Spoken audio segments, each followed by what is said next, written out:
함께 예배하시는 성도님들 다시 한번 환영하고요. 오늘 제가 여기 왜 섰는지는 다 아시죠? 네, 굳이 말씀드리지 않겠습니다. 네, 우리 모든 일정, 장례 일정 아마 지금 다 마무리하고 내려오실 것 같은데 모든 일정 가운데 하나님께서 은혜 주시고 마음이 잘 회복하실 수 있도록 성도님들 함께 기도해 주셨으면 좋겠습니다. 아침에 담임 목사님이 안 계시니까 뭔가 부산하고 어수선하고 그러셨죠? 네, 저도 그렇더라고요. 네, 우리 집사님들이 막 뭐도 안 되는 것 같고 막 왔다 갔다 하시는 거 보면서 저희가 그렇습니다. 여러분, 이 들어온 자리는 몰라도 나간 자리는 엄청 티가 많이 납니다. 네, 한 분 한 분 담임 목사님과 사모님 위해서 많이 기도해 주시고 오늘 부활주일 예배로 우리가 함께 드리고 있는데 제가 오늘 말씀을 좀 생각하면서 이런 생각이 들었어요. 뭐냐면은 저희가 그 등잔 밑이 어둡다라는 속담 다 아시죠? 등잔 밑이 어둡다라는 말을 많이 이야기하는데 너무 가까이 있어서 아니면 또 제가 생각한 게 아니라서 발견하지 못할 때가 우리 가운데 굉장히 많다는 거예요. 특별히 우리 남성 성도님들은 그런 경험들을 하시는데 우리 아내들이 냉장고에서 뭐 좀 꺼내줘, 거기 서랍에서 뭐 좀 가져와줘 이렇게 얘기하면 가요. 순종하는 마음으로 갑니다. 그래서 열어봐요. 근데 여러분들 그거 있어요 없어요? 아무리 봐도 없어요. 진짜 없어요. 아니 없는데? 그게 없는데? 그럼 저기서 막 얘기해요. 아니 거기 두 번째 칸에 있다고. 아니 그래 내가 지금 두 번째 칸 보고 있다고. 거기 있잖아 거기. 이제 와봐 진짜 없어. 그럼 이제 아내가 와서 바로 제 눈앞에 있는 거 딱 여기 있잖아. 그러면 여기 있네?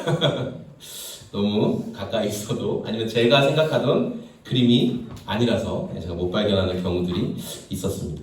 오늘 우리가 함께 읽은 말씀에도 너무 가까이 계셔서 그분을 발견하지 못했던 사람들이 등장하고 있습니다. 오늘 말씀의 배경은 이런데 예수님께서는 죄가 있으신 분입니까? 죄가 없으신 분입니까? 죄가 없으신 분이시죠. 맞아요. 예수님은 죄가 없으세요. 그런데 예수님은 죄인과 같이 되시려고 저와 여러분의 죄를 대신 예수님이 뒤집어 쓰셨어요. 저는 이렇게 쉽게 그냥 표현하고 싶어요. 예수님이 우리 죄를 대신 뒤집어 쓰시고 십자가에서 예수님이 우리 죄를 해결하시기 위해 십자가에서 죽으셨습니다. 그리고 하루, 이틀, 사흘, 3일이 지났습니다. 예수님의 시신은 무덤에 장례가 되어 있었습니다. 근데 예수님의 그 장례를 제대로 진행을 못했기 때문에 예수님을 사랑하고 추종했던 여성 제자들이 새벽같이 기다렸다가 예수님의 시신에 뭔가 장례 절차를 다시 좀 잘 해드리고 싶어서 예수님의 무덤에 갔어요. 그런데 어떤 일이 있었냐면 무덤을 막고 있던 커다란 돌이 옆으로 옮겨져 있었고 예수님의 시신이 있어야 할 자리는 깨끗하게 정리되어 있는 그런 상황이었습니다. 여인들이 그 빈 무덤을 보고 이게 어떻게 된 일이야? 도대체 누가 예수님의 시신을 훔쳐간 거 아니야? 그렇게 염려하고 걱정하고 있을 때 성경의 표현에 의하면 찬란한 옷을 입은 두 남성, 아니 천사죠. 천사가 나타나서 여인들에게 이야기해줘요. 어떤 얘기? 너희들이 예수님 돌아가시기 전에 너희에게 했던 말씀을 한번 기억해봐라. 예수님은 돌아가시기 전에 뭐라고 말씀하시냐면 내가 고난받고 내가 죽을 것이고 사흘 뒤에 다시 살아난다 라고 예수님이 이미 말씀을 하셨어요. 그 말씀대로 예수님은 다시 부활하셨다. 살아나셨다. 어찌하여 살아있는 분을 죽은 무덤에서 찾느냐 이렇게 이야기를 했어요. 그 말을 들으니까 여인들이 예수님께 받았던 가르침이 막 생각이 나는 거예요. 맞아. 예수님 다시 부활하신다고 했지. 약속대로 살아나신다고 했지. 정말 그 일이 일어났구나. 여인들이 너무 감격이 됐어요. 그래서 여인들이 예루살렘 성 안에 지금 숨어서 두려워하고 있던 11명의 사도들, 사도 한 명은 사라졌죠. 예수님 배신했던 가룟신 유다는 이미 스스로 갈 곳으로 갔고, 그래서 11명의 사도들과 무리들을 향해서 막 달려갔어요. 그리고 이야기해줬어요. 예수님이 다시 살아나셨습니다. 무덤이 비어 있습니다. 우리가 보고 왔습니다. 천사들이 알려줬습니다. 그렇게 하니까 사도들이 아멘! 참으로 예수님이 살아나셨습니다. 그렇게 반응했을까요? 그렇게 반응 안 했어요. 어떻게 했냐면 저 여인들이 어처구니 없는 소리를 하고 있구나. 왜냐면 그 당시 문화는 여인들의 증언은 받아들여주지 않는 문화였기 때문에 저 여인들이 이상한 소리를 하고 있구나 라고 그렇게 받아들이지 않았어요. 그러나 베드로는, 그리고 요한복음에 의하면 베드로와 요한은 그 말이 사실인가 싶어서 예수의 무덤까지 달려가 봅니다. 그리고 정말 베드로가 무덤 안에 들어가서 보니까 예수님의 시신이 있어야 할 자리는 깨끗이 비어있고 거기에 예수님을 싸고 있던 그 삼배 옷을 누가 잘 개서 그 자리에 놨다는 거예요. 자, 이제 장면이 바뀌고 우리가 읽었던 말씀이 등장합니다. 특별히 사도들, 이렇게 예수님을 추종했던 사람들 중에는 예수님이 특별히 선택하셨던 12명의 사도들이 있어요. 예수님과 가장 가까이서 생활했던 사도들이 있고 그 다음에 또 수많은 무리들이 예수님을 따랐거든요. 근데 오늘 말씀에 등장하는 두 사람, 엠마오라는 곳으로 가는 두 사람은 사도는 아니었어요. 그러나 예수님이 행하신 일을 가까이서 보았던 그 사람들 중에 한 사람들이었어요. 자, 12사도들, 그러니까 11명의 사도들은 예루살렘에 이제 머물러 있었고, 어떻게 해야 될지 모르니까 거기서 머물러 있었고, 또 예루살렘에 있지 않고 이제 각자 고향으로 흩어지는 사람들이 있었습니다. 그 사람의 이름을 우리가 오늘 말씀 18절에 보니까 그 사람의 이름이 글로바다 이렇게 이야기하고 있어요. 글로바. 자, 이 글로바라는 사람도 11사도와 똑같이 어떤 마음이 있었냐면 예수님이 예루살렘에 들어가서 왕이 되시면 우리도 높은 자리 받을 수 있다 없다? 있다. 우리도 다 한 자리씩 할 수 있다. 그러니까 예수님 잘 따라다니자. 사실 그런 마음을 가지고 있었거든요. 그런데 여러분, 정말 예수님이 예루살렘 성에 들어가실 때 수많은 사람들이 종려나무 가지를 흔들면서 호산나 우리의 왕으로 오시는 예수님 환영합니다 하면서 엄청 기뻐했어요. 그리고 성전에서 이렇게 돈 받고 돈놀이 하는 사람도 있었거든요. 예수님이 그런 걸 가만 보지 않으시고 다 쫓아내시고 아버지의 집에서 이런 짓 하지 마라 하면서 막 잘못된 것들을 정리하시는 것을 보면서 사람들의 기대감이 더 커졌어요. 와, 예수님이 이제 잘못된 것을 바로 잡으시는구나. 역시 왕이라면 저렇게 하셔야지. 그런 기대감들이 막 있었다는 거예요. 그런데 일이 자신들이 생각한 것과 다르게 진행이 돼요. 맞아요. 다르게 진행돼요. 어떻게 진행됐냐면 종교 지도자들이 예수님을 고발하고 예수님에 대해서 재판도 받기 전에 이미 형을 딱 정해놨어요. 예수님은 어떻게 하기를 원했어요? 그들은 예수님을 십자가에 못 박아서 죽게 하기를 원했어요. 그러니까 예수님 아직 재판도 안 받았는데 그 사람들은 사형이야, 사형. 예수는 없애버려야 돼. 그렇게 이미 형을 딱 정해놓고 죄목을 정해놓고 불법적인 재판을 새벽부터 대제사장의 집에 끌려갔다가 동이 트자마자 빌라도의 재판정에 갔다가 또 헤롯의 재판정에 갔다가 예수님 왔다 갔다 정말 여러 번 불법적인 재판을 받게 하시고 결국 유대로 파견된 총독 빌라도에 의해서 예수님이 사형을 언도받게 했습니다. 그리고 아주 순식간에 예수님의 사형이 그냥 당일날 진행이 됐어요. 여러분, 원래 사형은 그 유대인 법에 의해서도 너무나 강력하고 마지막 형벌이기 때문에 당일날 진행하면 안 돼요. 형이 선고되고 당일날 진행할 수가 없어요. 그런데 유대의 종교 지도자들은 그렇게 불법적으로 예수를 빨리 없애기 위해서 이 일들을 진행했다는 거예요. 자, 예수님이 돌아가시고 예수님의 이제 시신은 정말 무덤에 묻히게 되고, 자, 그러면서 예수님의 죽음으로 인해서 수많은 추종자들이 다 절망에 빠졌어요. 소망이 사라졌다는 거예요. 그리고 예루살렘에 남아서 어떻게 해야 될지 모르는 사람들, 이제 다 끝났어, 우리 고향으로 가자 하면서 흩어진 사람들이 있었고, 이 두 제자는 아마도 자신들의 고향 아니면 생활 터전이라고 할 수 있는 엠마오로 가던 길이었어요. 엠마오는 예루살렘에서 한 11km, 약 11km 정도 떨어져 있어서 뭐 걸어서 얼마든지 갈 수 있는 그 정도의 거리였습니다. 자, 엠마오로 가면서 제자들이 지난 시간 이렇게 폭풍처럼 일어났던 일들을 다시 한번 회상해 봤던 거예요. 예수님이 예루살렘에 들어오실 때 사람들이 그렇게 열렬하게 환영해 주었는데, 예수님이 그렇게 대단한 일을 하셨는데 갑자기 예수님이 나는 너희를 위해 죽는다 막 이런 말씀하시고 왕으로서는 해서는 안 될 말을 점점 하시더니 정말 십자가에서 죽으시는 일들이 벌어졌어요. 그러니까 이 글로바라는 사람은 이 상황이 이해가 안 되는 거예요. 너무 답답했어요. 그래서 옆에 있는 동료에게 이야기하죠. 이게 말이 돼? 어떻게 이런 일이 벌어질 수 있어? 하면서 막 이제 울분을 토하기 시작한 거예요. 우리가 꿈꾼 거야? 헛된 일이야?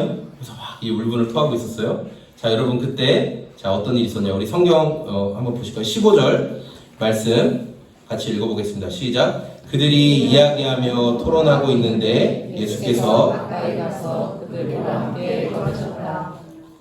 이제 글로바가 막 이야기하면서 말이 돼 주거니 받거니 하는 거예요. 이 사람도 그래 맞아 말이 안 돼 그래서 막 이야기하고 있는데 누군가 자연스럽게 그 걸음에 동행을 하신다는 거예요. 자, 성경은 이분이 이제 예수님이다, 동행하시는 분이 예수님이다라고 알려주고 있지만 그들의 눈이 가려져서 예수님을 알아보지 못하고 있었다라고 말씀하고 있어요. 자, 이제 이 두 명의 제자와 예수님, 함께 동행하시는 예수님이 예루살렘에서 어떤 일이 있었는지를 막 이야기하면서 가고 있어요. 자, 여기서 제자들이 예수님을 왜 못 알아봤을까? 이제 원어적인 표현에 의하면은 어떤 것을 알아보지 못하게 억제했다라는 뜻이거든요. 가려져 있었다는 의미가. 그러니까 어떤 것을 알아보지 못하게 지금 억제하고 있었다는 뜻이에요. 그래서 나중에 제자들이 예수님을 딱 알아볼 때 더 큰 감격을 느끼게 하려고 아내가 냉장고 안에서 찾아오라는 것을 제가 발견을 못했는데 아내가 와서 여기 있잖아 했을 때 아 정말 여기 있었네 하는 큰 기쁨을 누리는 것처럼 지금 예수님께서 잠시 동안 그들의 눈을 가리워 놓으셨다라는 거예요. 잠깐 동안 예수님을 알아볼 수 없게 하셨어요. 우리 17절 말씀도 같이 한번 읽어보겠습니다. 예수께서 그들에게 물으셨다. 당신들이 걸으면서 그들은 진노한 표정을 지으며 걸음을 멈추었다. 네. 두 제자가 심각한 얼굴로 막 대화 나누는 것을 보시면서 예수님이 그 연기도 굉장히 잘하시는 것 같아요. 그렇죠? 아무렇지 않은 듯 도대체 무슨 일입니까? 이러면서 이야기를 하시는 거예요. 자, 그러니까 두 제자가 반응하죠. 우리 18절도 읽어보겠습니다. 그때 그들 가운데 하나인 글로바라는 사람이 예수께 말하였다.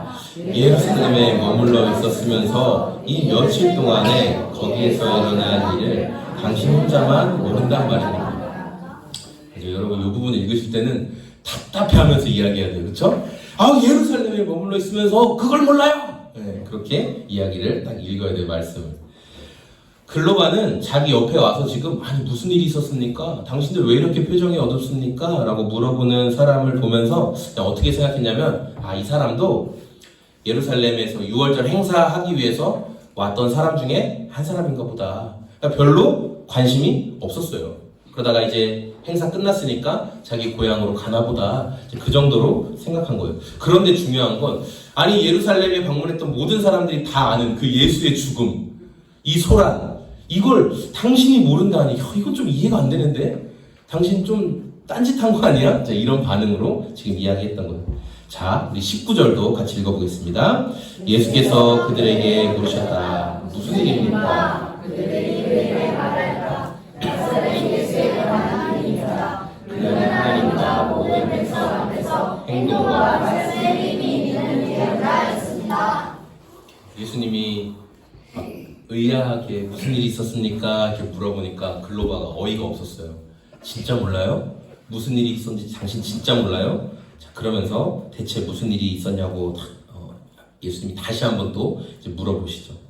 예수님이 왜 또 난 진짜 모르겠는데 무슨 일이 있었어요? 라고 왜 또 물어보시냐면 이 질문을 통해서 엠마오로 가고 있던 두 제자가 예수님을 어떻게 생각하고 있었는가를 다시 듣기를 원하셨던 거예요.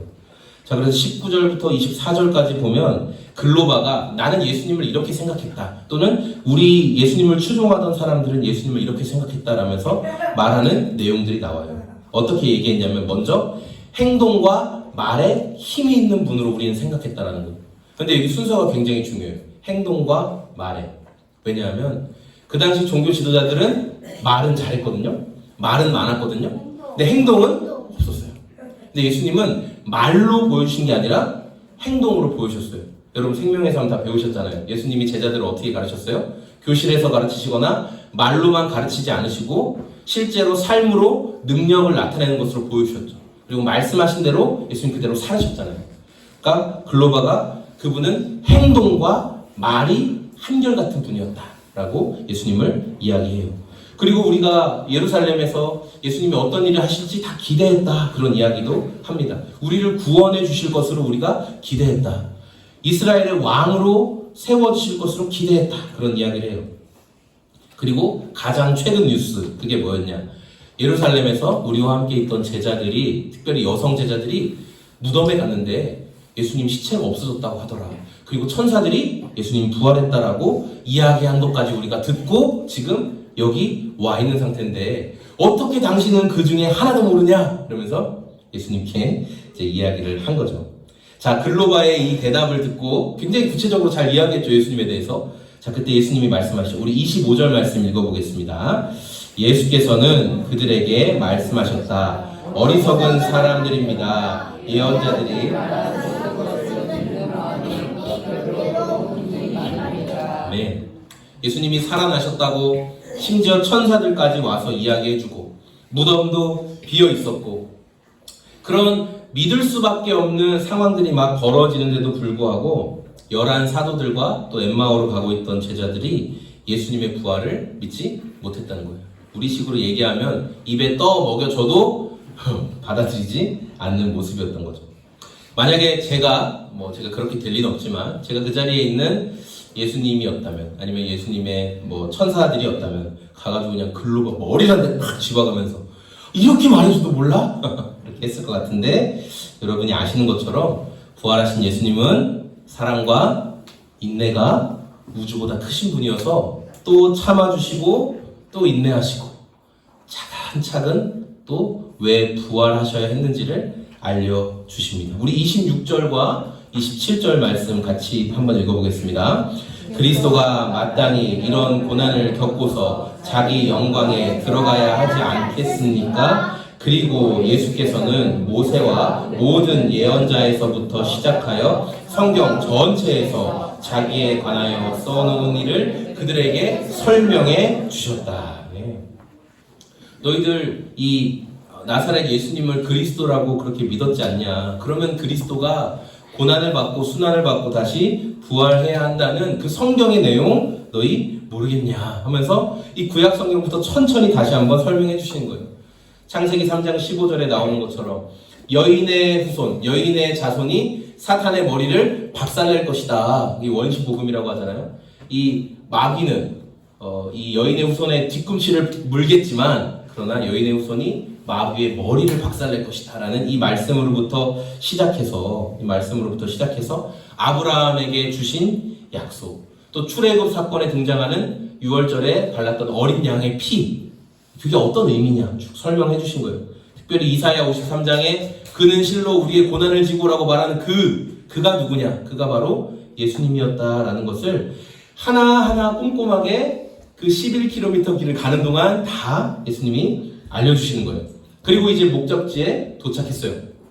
제자들은 이제 목적지에 왔으니까 이제 저희는 여기 다 왔습니다. 그러니까 예수님이 그래요? 저는 더 가야 됩니다. 하고 다 가시려고 하니까 제자들이 이분과 대화하는 게 너무 좋았어요. 그래서 저기 선생님 말씀 기가 막히게 풀어주시던데 좀 저희 해도 지는 것 같고 배도 고프실 텐데 저희랑 같이 좀 자리하시죠. 그래서 예수님이 어떻게 하셨냐면은 내가 지금 여기까지 오는 동안 말도 많이 하고 다 했는데 뭘 더 가르쳐 달란 말입니까? 저는 빨리 가야 됩니다. 라고 하지 않으시고 우리 예수님께서 기꺼이 식사하는 자리에도 함께 앉아주셨다는 거예요. 우리 30절 말씀 같이 한번 읽어보겠습니다. 그리고 그들과 함께 음식을 잡수시려고 앉으셨을 때 예수께서 빵을 들어서 가지고 떼어서 그들에게 주셨다. 제자들이 이렇게 음식을 준비해서 자리에 앉았어요. 유대인들은 눕거나 앉아서 이제 먹기 때문에 먹으려고 준비하는데 갑자기 예수님이 벌떡 일어나시더니 빵을 떼서 하나님 앞에 감사 기도를 하시는 거예요. 그 다음에 떼서 제자들에게 주는 거예요. 처음에 예수님이 기도하시기 전까지만 해도 이 사람들은 이 선생님 말씀을 정말 기가 막히게 구약부터 쫙 풀어주시는 대단한 랍비구나 그 정도로 생각했는데 갑자기 빵을 들고 뭔가 하나님 아버지 하시는데 이거 뭐지? 이거 어디서 내가 본 것 같은데? 그런 느낌이 막 나는 거예요. 어떤 장면이랑 비슷해요? 예수님이 보리떡, 보리빵 5개랑 물고기 2마리로 수많은 사람들을 먹이시고 나눠줄 때마다 계속 광주리에 가득 차게 음식과 물고기가 남았던 그 사건이 싹 오버랩되면서 떠오르기 시작하는 거예요. 자, 그러니까 그동안은 바로 내 눈앞에 계시던 예수님이 안 보였는데 갑자기 예수님이 빵을 들어서 기도하시는 걸 보니까 예수님 하는데 어떻게 됐어요? 예수님이 한순간에 사라졌어요. 제자들이 딱 알아보는 순간 와 예수님 하는 순간 예수님이 뿅 하고 이제 사라지셨어요. 여러분 제자들에게는요 각자가 다 원하는 예수님의 모습이 있었거든요. 대부분의 제자들은 예수님이 우리를 로마의 이 속박에서 구출해 주시고 예수님이 왕이 돼서 이스라엘을 회복시켜 주시기를 다들 그렇게 기대했어요. 그리고 예수님이 실제로 그런 행동을 하시죠. 네. 막 사람들 다시 자리 잡게 하시고 아픈 사람들도 고쳐주시고 먹을 것도 주시고 또 성전에서 이렇게 돈 노름하는 사람들도 쫓아내시고 하면서 오 우리 왕이다. 아 저분이 우리 왕이다. 점점 뭔가 확신이 드는 그런 행동을 하셨어요. 기대감이 굉장히 커졌어요 사람들이. 그런데 중요한 건 그들의 원하는 바램과는 달리 예수님이 십자가에 달려서 돌아가셨고 또 11명의 사도들과 수많은 제자들은 우리가 이제 어떻게 해야 되나 그런 두려움에 빠졌어요. 희망을 잃어버렸습니다. 자, 희망을 잃어버리고 자신의 삶의 터전으로 돌아가고 있던 엠마오로 가고 있던 두 제자의 그 걸음에 누군가가 함께 발걸음을 맞추면서 지금 같이 걸어가고 계세요. 중요한 건 이 두 사람은 그 자신들과 함께 걷는 분에게 별로 관심이 없어요. 별로 관심이 없어요. 왜냐하면 지금 내 문제가 더 컸거든요. 나를 무너지게 만들고 나를 어렵게 만들고 내가 기대했던 예수님이 돌아가셨으니까 아무것도 안 보이는 거예요 지금. 아 내 기대가 끝났어. 아 난 이것만 해결되면 된다고 생각했는데 이게 끝나버렸어. 아무것도 안 보이는 거예요. 옆에 예수님이 계실지라도. 근데 여러분 중요한 건 뭐예요? 그 사람들이 예수님을 찾아간 게 아니라 예수님이 이 두 사람을 먼저 찾아오셨다는 거예요. 예수님이 엠마오로 가고 있는 두 명을 먼저 찾아오시고 말도 걸어주시고 관심을 가져주셨다는 거죠. 오늘 말씀을 마무리할 텐데 많은 사람들이 이 예수님에 대한 큰 기대를 품었지만 예수님이 십자가에서 죽으시고 무덤에 장사되시면서 기대가 다 산산조각 났습니다. 예수님이 돌아가시고 3일이 되었을 때 몇 명의 여성 제자들이 예수님 무덤에 갔고 거기서 특별한 경험을 했다. 이제 그런 소식이 들려지긴 했지만 여전히 사도들과 무리들은 예수님이 부활했다라는 것을 믿지 못했어요. 그래서 어떤 사람들은 예루살렘에 남아있고 어떤 사람들은 예루살렘을 떠나게 됐습니다. 엠마오로 가던 제자들도 이제 예루살렘에서 더 이상 뭐 볼 일이 없어. 기대할 게 없어. 우리 삶의 자리로 돌아가자 하면서 희망을 잃고 자기 고향으로 돌아가고 있었던 거예요. 자, 두 사람이 가는 길에 있었던 일을 막 이야기하면서 슬퍼하고 또 때로 분노하기도 하고 그런 상황인데 그때 자연스럽게 옆에 함께 걸어주시는 분이 있었어요. 네. 그리고 이 사람이랑 잠깐 이야기를 해봤더니 6월절에 있었던 그 큰 사건을 전혀 모르는 것처럼 이야기를 하고 있었던 거예요. 자, 이런저런 대화가 오고 가면서 이 사람들이 이분이 좀 마음에 드네. 저희랑 같이 식사하시죠. 하루 좀 묵었다 가시죠. 그러면서 이제 시간을 보내고 같이 식사를 하려고 하는데 자, 이분께서 빵을 들어서 기도하시고 나눠주시는 모습을 보면서 아, 이분이 예수님이구나 라는 것을 그들이 알게 됐어요. 근데 그때 예수님이 그래 나 예수야 하고 사라진 게 아니라 그냥 사라졌어요. 알게 되니까 내 문제 가운데 내 어려움 가운데 예수님이 찾아오셔서 알게 되니까 문제는 그냥 사라지는 거예요. 어려움은 그냥 사라지는 거예요. 그래서 이 제자들이 엠마오에 더 이상 머물러 있을 이유가 없어요. 다시 벅차고 떨리는 마음을 가지고 예루살렘으로 달려갑니다. 그리고 거기에서 즉시 얘기하죠. 우리가 부활하신 예수님을 만났다. 11사도들도 얘기해요. 우리도 예수님 만났다. 네, 그때부터 사도들이 부활의 증인이 되었다는 거예요. 오늘 말씀 보니까 좌절과 실망을 경험한 제자들이 먼저 예수님을 찾지 않았다는 것을 여러분 기억하셨으면 좋겠어요. 부활하신 예수님께서 먼저 찾아오십니다. 그리고 가려진 눈을 열어서 말씀으로 가슴 뛰게 해주신다는 거예요. 우리가 오늘 부활하신 예수님을 기억하며 기념하는 예배를 드리고 있어요. 특별히 여러분 기독교가 다른 종교와 본질적으로 다른 이유, 다른 종교도 뭐 경전도 있고 또 제사 행위도 하고 막 하는데 예배도 드리고 하는데 본질적으로 다른 이유가 뭐 때문인 줄 아세요? 예수님의 부활 때문이에요. 다른 종교도 어떤 신이 옵니다. 뭐 메시아가 옵니다. 구원자가 오지만 그가 부활하지는 않습니다. 그런데 우리는 예수님의 부활이 있어요. 부활. 오늘 이 중요한 날에 담임 목사님이 아니라 제가 문화교회에서 말씀을 전하고 있어서 좀 죄송한 마음이 있습니다. 목사님 그때 장례가 나고 아직 정리도 되기 전에 저희가 한 거의 12시 그 정도에 갔었거든요. 저는 다른 나무숲교회 목사님이랑 12시 정도 좀 넘어서 갔어요. 그러니까 목사님 그때 아직 옷도 안 입으시고 아무 준비도 안 된 상태에서 가서 같이 좀 이야기하고 그리고 내려왔는데, 여러분, 우리가 예수님을 믿고 성도의 삶을 살아가지만 사랑하는 사람을 잃기도 하고 우리가 바라던 것들, 기대하던 것들에서 실망스러운 결과를 겪기도 합니다. 그리고 주님이 내가 기도하는 대로 뭔가 응답해 주실 것 같아요. 일이 좀 풀리는 것 같다가도 전혀 다른 방향으로 일이 마무리 지어지는 경우도 있습니다. 그리고 그게 우리에게 쓴 뿌리가 돼요. 주님은 나를 안 도와주시는구나. 하나님 내 기도 안 들어주시는구나. 이게 우리 마음에 쓴 뿌리로 남아서 어떻게 되냐? 믿음에서 떠나고 주님을 오해하고 그런 삶을 살기도 합니다. 오늘 말씀에 등장했던 글로바와 두 제자도 예수님의 죽으심을 보면서 소망이 사라지고 이제 현실을 부정하는 자리로 가게 되는 거예요. 이게 말이 돼? 우리가 왕으로 오실 줄 알았던 그분이 저렇게 되다니 이건 말이 안 돼. 그러면서 원망과 좌절의 자리에만 머물러 있을 수 있었어요. 그런데 예수님이 그들을 먼저 찾아오셨어요. 그리고 막 꾸짖으시고 혼내시고 너희 정신 못 차리겠어 이렇게 하신 게 아니라 말씀에서 본 것처럼 차근차근 구약 성경으로부터 하나하나 다시 믿음을 가질 수 있도록 예수님이 도와주셨다는 거죠.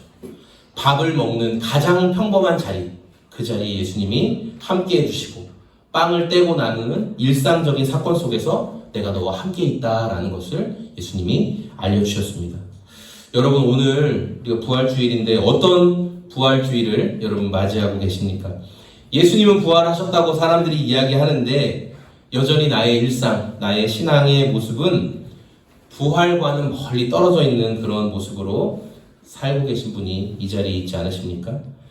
우리 삶의 소망이 사라진 것 같은 그 자리에 여러분, 예수님이 먼저 찾아오신다는 것을 오늘 말씀을 통해 기억하셨으면 좋겠습니다. 우리의 좌절과 실망의 자리에 예수님이 먼저 찾아오시고 회복할 수 있도록 차근차근 예수님 알려주시는 분이십니다. 그래서 우리가 예수님의 부활을 기뻐해야 되는 것, 또 부활하신 예수님이 우리의 영적인 눈을 열어주시는 분이라는 것을 우리가 기억하고 좀 경험했으면 좋겠습니다. 특별히 이 부활주일 예배를 드리고 있는 우리 성도님들 가운데 또 실망스럽고 좌절되는 마음, 그런 마음으로 예배에 나오신 분들이 있다면 주님, 오늘 예배 가운데 주님이 그 마음을 회복시켜 주시고 이 엠마오에서 두 제자들이 예수님을 만나고 삶의 소망이 생긴 것처럼, 가슴 뛰는 삶이 다시 되었던 것처럼 여러분의 삶에도 그런 기쁨과 소망의 나날이 회복되시기를 소망합니다. 아멘. 우리 오늘 주신 말씀 생각하면서 이 시간 같이 좀 기도했으면 좋겠는데,